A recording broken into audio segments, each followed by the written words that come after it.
Alright, now I thought we'd talk about some SLRs. Here's a beast, right? This is really a photojournalist camera, or very much a professional camera. It's a Nikon F100. It's amazing how cheap you can get these cameras for nowadays. It's almost insulting.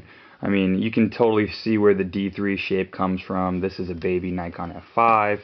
I'm not going to review this camera. It can do so much. Basically, if it's a setting on your digital camera that your digital SLR you have, this camera has it. Single, auto, manual, continuous focus, right? All the kind of possible focuses.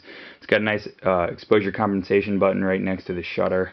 A mode, and modes here are like the professional cameras, you know, aperture preferred, shutter priority, and manual, as well as a program.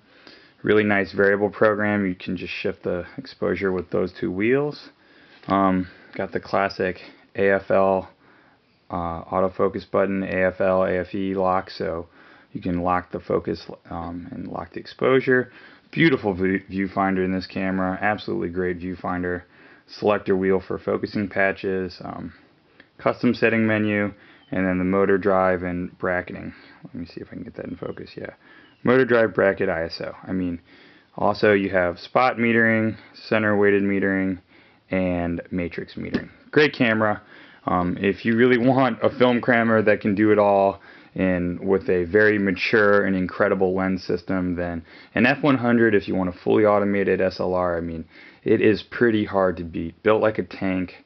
I took this camera with me to Guatemala in caves, shot slides with the flash.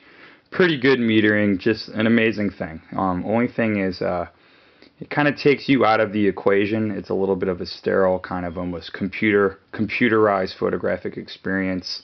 It's just so smart. You just learn to trust it and kind of stop thinking about photography. But love this camera, beast.